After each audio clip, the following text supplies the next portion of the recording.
Imagine sending your kids to school, and instead of learning, they're praying in church when bullets come flying through the windows. The nightmare just became reality in Minneapolis. 2 children are gone, 17 more people are hurt, and investigators say this wasn't random. All right, I hate doing videos like this, but I like to report the news as the news is. So there was a mass shooting in Minneapolis, as you can tell from the intro. 2 kids are gone, 17 other people are injured. Now, they're reporting the shooter, which I haven't seen any news broadcasting, but you know the internet's going to internet. They're reporting the shooter as a guy named Robin M. Weston, who's 23 years old. The news did report that this was a targeted hit, so it wasn't something random. This guy decided this was the place where he was going to open fire, which I don't know why anybody would choose a Catholic school with kids. I don't understand why there's so many kids dying now, period. It's like they're just being targeted, and it's super sad. But before we get into some of these news clippings, there was this little clipping of one of the actual kids who was inside of the church while everything was going on, and this is his account of what happened. I think I got like gunpowder on my neck. I was like 2 seats away from the stained glass windows, so they were like, the shots were like right next to me. When you heard the shots, what went through your head? I was like, the first one I was like, what is that? I thought it was just something, then when I heard it again, I just ran under the pew. And then I covered my head. My friend Victor like saved me though, because he laid on top of me, but he got hit. Your friend laid on top of you? Yeah, and he got hit. Is this something that you've practiced before? Yeah, we practice it like every month, or I don't know, but yeah, we've never practiced it in the church though. Mm-hmm. Only in school, so it was way different. What do you want to say to your friend who helped protect you?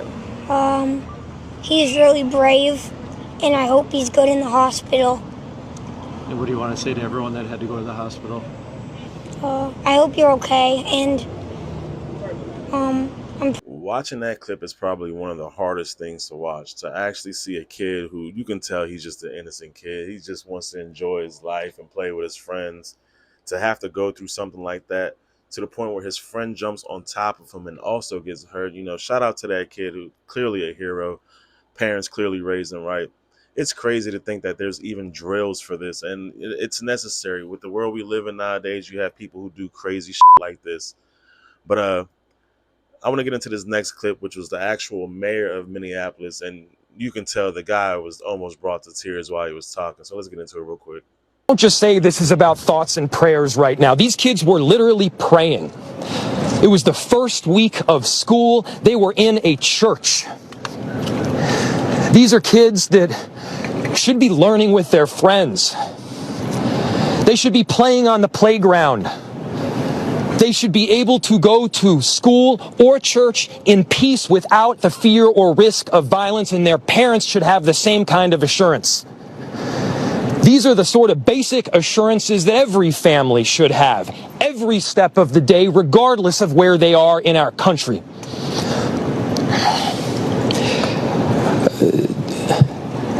I'm so deeply saddened, and I'm so sorry to the families that I know are suffering right now. My ask is to everyone, stand by them, love them.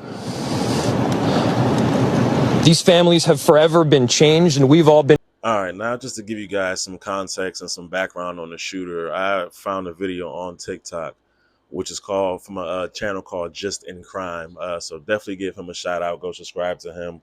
And he kind of breaks down who the shooter is and stuff like that. So let's get into that real quick. Big updates on the Minneapolis Catholic School shooting, and let's start with the shooter. He has now been identified as 23-year-old Robin Westman. Westman opened fire during a back-to-school mass at the K-8 school, and he did so after barricading at least one set of doors with a 2x4 and then opened fire from outside the church through the stained glass windows, never actually setting foot inside. 2 children died on the scene, an 8-year-old and a 10-year-old, and at least 17 others were injured, including 14 children, 2 of whom are in critical condition with gunshot wounds to their heads.